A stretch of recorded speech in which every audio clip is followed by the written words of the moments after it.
नमस्कार साथियों की फैक्ट में आप सभी का स्वागत है। उम्मीद करता हूं कि आप सभी लोग बेहतर होंगे। सभी राष्ट्रवादी भाई बहनों से अपील रहेगी कि इस चैनल को सब्सक्राइब जरूर कर लें अगर आपने सब्सक्राइब नहीं किया है तो। वीडियो को लाइक भी करिएगा, शेयर भी करिएगा। दोस्तों, हम लोग बात करने वाले हैं कांग्रेस के नेता जयराम रमेश के बारे में, और इसी के साथ बात करेंगे राहुल गांधी के बारे में भी। आखिर में जयराम रमेश के बारे में बात करने की जरूरत क्यों पड़ी? कुछ दिन से कांग्रेसी कहते हैं वीर सावरकर जी का अपमान करते हुए कि हम सावरकर नहीं, हम माफी नहीं मांगेंगे, हम गांधी हैं। लेकिन राहुल गांधी 2 बार लिखित माफी मांगे हैं और जयराम रमेश ने भी दूसरी बार माफी मांगी है। मीडिया में बहुत चर्चा नहीं हुई इसकी, यूट्यूब पे भी 1-2 लोगों ने थोड़ा बहुत इस पे कहा सुना है। मैं थोड़ी डिटेल में बताऊंगा इसके बारे में। रीजन ये है कि ये लोग इतनी बार माफी मांगे हैं और जिनसे माफी मांगे हैं वो हैं पूर्व सीएम हिमाचल के प्रेम कुमार धूमल जी। प्रेम कुमार धूमल जी के बारे में आपको पता ही होगा, वो अनुराग ठाकुर के पिताजी भी हैं। और प्रेम कुमार धूमल जी भारत के एकमात्र नेता हैं जिनसे बड़े बड़े कांग्रेसियों ने माफी मांगी है, और ये माफी मांगने का सिलसिला 2003 से चल रहा है। कल की खबर है कि जयराम रमेश गए थे धूमल जी के घर, हाथ वाथ पकड़ के लिखित में लेटर दे के माफी मांगे कि हमसे गलती हो गई थी, चुनाव के समय हम आवेश में आ गए थे, क्रोध में आ गए थे, चुनाव जीतने के लिए हमने आपके ऊपर इतना बड़ा आरोप लगा दिया था, आप चले गए थे कोर्ट, 100 करोड़ का मानहानि कर दिए, इतना पैसा कहां से लाएंगे साहब बताइए। तो हमने सोचा कि माफी ही मांग लें। तो क्या जयराम रमेश कल से ये कहना शुरू करेंगे क्या जो राहुल गांधी बोलते? इसी पे चर्चा करेंगे। तो सबसे पहले देखते हैं कि क्या क्या बातें हुई हैं। हिमाचल कांग्रेस नेता जयराम रमेश ने माफी मांगी, प्रेम धूमल बोले वापस लेंगे मानहानि का केस, पढ़े पूरा मामला। दैनिक जागरण की यह खबर है 9 तारीख की। कांग्रेस नेता जयराम रमेश ने हिमाचल के पूर्व मुख्यमंत्री प्रेम धूमल से माफी मांग ली। इससे पहले जयराम रमेश ने धर्मशाला स्टेडियम के बारे में कई आरोप लगाए थे, जिसको लेकर के प्रेम कुमार धूमल ने जयराम रमेश के ऊपर मानहानि का मुकदमा ठोका था। वही अब धूमल ने जयराम रमेश के इस खेद के बाद उन्हें माफ कर दिया है।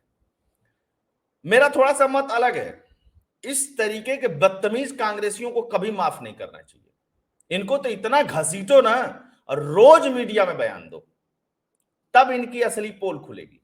माफ तो करना ही नहीं चाहिए, लेकिन ठीक है, धूमल जी बड़े दिल वाले हैं, उन्होंने कहा कि चल इतने दिल्ली से चल के आया, माफी मांगने लिखित में भी दे रहा है, तो चल तुझे माफ कर देते हैं।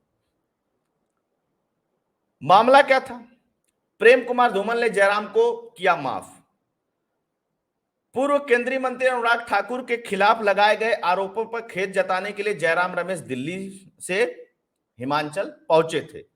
धूमल ने जयराम रमेश के इस खेद के बाद उन्हें माफ कर दिया। धूमल अब आगे केस नहीं चलाएंगे, अगली सुनवाई 4 नवंबर को है, तब ये केस वापस ले लेंगे, ये उनका बयान है। जयराम रमेश ने 2 अगस्त 2015 को दिल्ली में पत्रकार वार्ता में पूर्व मुख्यमंत्री प्रेम कुमार धूमल और अनुराग ठाकुर पर आरोप लगाया था और कहा था कि जो धर्मशाला में क्रिकेट स्टेडियम बना है उसमें इन लोगों ने बहुत बड़ा घोटाला किया है। अब पूरा कागज वागज कौन सा पूरा दिखाए थे, सिर्फ किस लिए? चुनाव जीत सके, है ना। अब पूरा लंबा चौड़ा जब जयराम रमेश जब बात करता है तो देखिए आपको लगेगा कि नहीं जैसे पता नहीं कौन कहां का प्रोफेसर बैठा हुआ है और उसको कितना सच बोल रहा है। और आजकल कोचिंग देते हैं किसको? राहुल गांधी को। थंबनेल पे आप लोग देखे होंगे, मैं कोचिंग देते हुए फोटो भी दिखाया। अच्छा, उन्होंने आग्रह किया कि ऐसा है कि मैंने गलती से कर दिया था। यही नहीं, 19 दिसंबर 2020 को देश के राष्ट्रीय सुरक्षा सलाहकार अजीत डोभाल के बेटे से भी माफी मांगी थी जयराम रमेश ने। जानते हैं क्या कहा था? ये तो डी कंपनी है, ये बिजनेस है, वो कागज है मेरे पास। जयराम रमेश जैसे ऐसे बता रहा था जैसे अजीत डोभाल के बारे में और उनके बेटे के बारे में कितनी जानकारी हो, कितना इलीगल काम करते हैं। जैसे इसने आरोप लगाया वैसे कोर्ट में उन्होंने डाल दिया मानहानि का मुकदमा और बुला लिया कोर्ट ने कि आओ जो आरोप लगाए उसके लिए कागज प्रस्तुत करो। कागज प्रस्तुत नहीं कर पाए तो उसके बाद गिड़गिड़ा के माफी मांगे, कोर्ट में जाकर के लिखित रूप से कहे कि साहब हमसे गलती हो गई। अच्छा, जब ये आरोप लगाते हैं तब तो मीडिया में बहुत चर्चा होती है, लेकिन जब ये सब माफी मांगते हैं तब चर्चा नहीं करती है मीडिया। जब ये माफी मांगते हैं तब भी मीडिया में चर्चा करनी चाहिए और जयराम रमेश को मीडिया चैनल पे बैठा करके पूछना चाहिए कि ये कौन सा तरीका अपना रखा आप लोगों ने। अच्छा, ये सारे अखबारों ने कवर किया था, माफीनामा मांगा था ये, फिर उसके बाद बहुत बड़ी स्टोरी छपी थी इसके ऊपर कि क्या क्या कहा था। विवेक डोभाल हैं अजीत डोभाल के बेटे।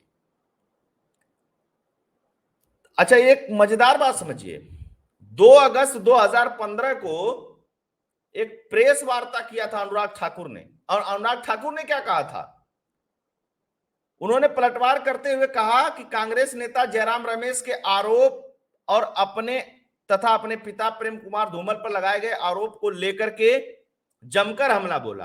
अनुराग ठाकुर ने कहा कि कांग्रेस की ये पुरानी आदत रही है, पहले वो आरोप लगाते हैं फिर माफी मांग लेते हैं, ये उनके काम करने की शैली है। और आज 8 साल बाद वो बात सच हुई अनुराग ठाकुर की, ये इनकी शैली है कांग्रेसियों की, आरोप लगाएंगे बाद में जाके कोर्ट में माफी मांग लेंगे। राहुल गांधी 2019 का चुनाव ही चौकीदार चोर और राफेल पे लड़ रहे थे, जब उस पे मानहानि का मुकदमा हुआ तो दोनों मामले में गए और लिखित बिना शर्त के माफी मांगे कि हमसे गलती हो गई साहब, है ना। अब नहीं बोलते हैं, और मैं बता रहा हूं जिस दिन अडानी ने कर दिया ना इस व्यक्ति पे मुकदमा, उनसे भी गिड़गिड़ा के माफी मांगेगा। जो बताता है ना हम ये हैं हम फलाना है, इस देश के वीरों का अपमान करना कांग्रेस पार्टी का सगल है। गांधी का सरनेम चुरा लिया, अब खुद को गांधी बताते हैं, कौन से हिसाब से गांधी हैं आज तक किसी को नहीं पता।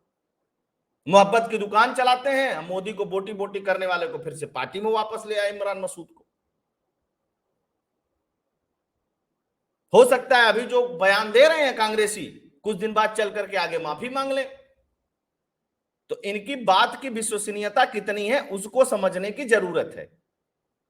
और इस देश की मेन स्ट्रीम मीडिया में इस बात की कहीं चर्चा नहीं है।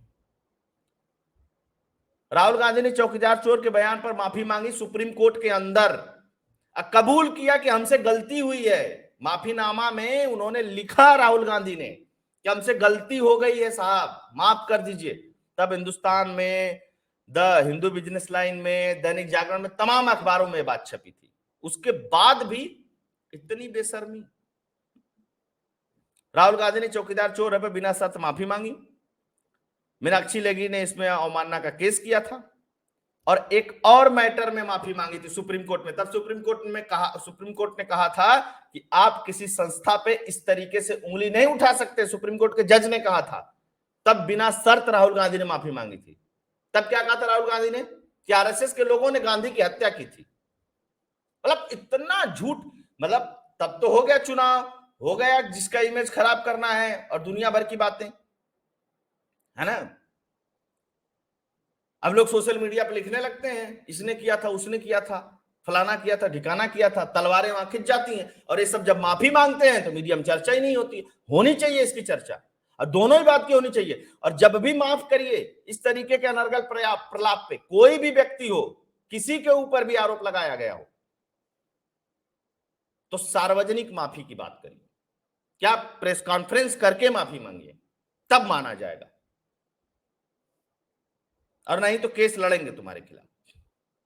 तब ये बड़बोलेपन जो इनके हैं वो है ना, हाथ पकड़ के लिखित में लेटर दिए, उसके बाद हाथ पकड़ के कहे कि मुझे बड़ा अफसोस है, मैंने गलत बयानी कर दी थी, मेरे पास लोगों ने गलत सूचना दे दी थी।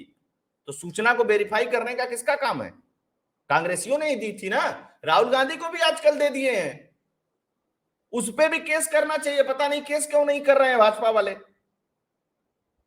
कह रहे हैं कि वो 90 ओबीसी में, 90 सचिवालय में 90 अधिकारी सचिव हैं और उसमें से मात्र 3 ओबीसी हैं, जबकि 1993 तक के ही अधिकारी ओबीसी 1993 तक के ही अधिकारी जो हैं वो प्रदेश में चाहे केंद्र में सचिव के स्तर पे हो सकते हैं नियुक्त, जबकि 1995 में 1995 में ओबीसी आरक्षण आया। रोज झूठ बोलता है व्यक्ति।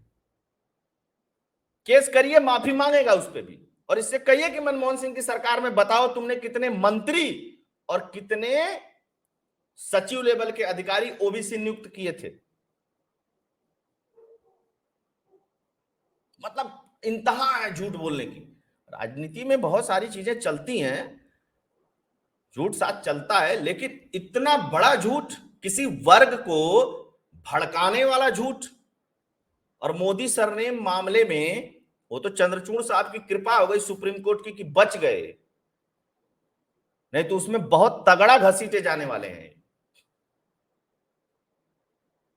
हाई कोर्ट से और डिस्ट्रिक्ट कोर्ट से, लोअर कोर्ट से इनको सजा हो ही गई थी।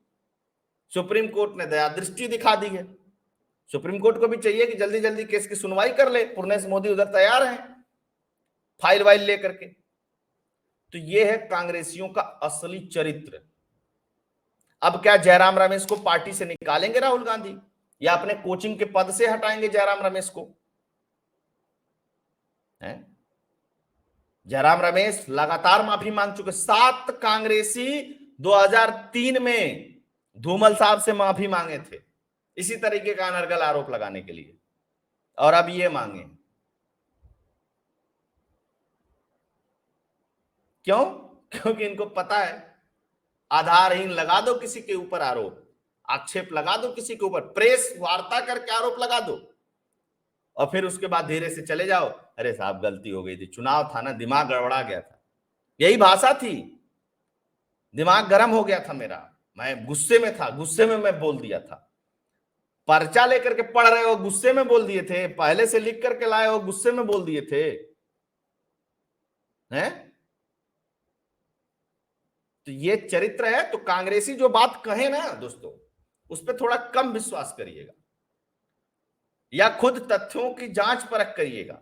ये जो व्यक्ति कह रहा है ये बात, इस पे कुछ सच्चाई भी है कि सिर्फ आरोप लगा रहा है, और बाद में माफी ना मांगना पड़ जाए इसको, और माफी मांगते हैं तो चर्चा नहीं होती है। तो ये था इस पूरे मसले का एनालिसिस। मैंने बहुत सारी चीजें दिखाई कि कब कब ये लोग माफी मांगे हैं, कब कब क्या क्या चीजें हुई हैं। होप ये वीडियो आप लोगों को पसंद आया होगा, एनालिसिस पसंद आया होगा। चैनल को लाइक करिएगा, शेयर करिएगा, वीडियो को सब्सक्राइब करिएगा, चैनल को सब्सक्राइब करिएगा, वीडियो को शेयर करिएगा। और एनालिसिस पसंद आया है, चैनल के लिए कंट्रीब्यूट करना चाहते हैं तो फोन पे, पेटीएम का नंबर भी स्क्रीन पे दिया हुआ, कंट्रीब्यूट भी करिएगा। आप सभी जुड़े, बहुत बहुत धन्यवाद। जय हिंद, जय भारत, जय श्री राम, जय सनातन।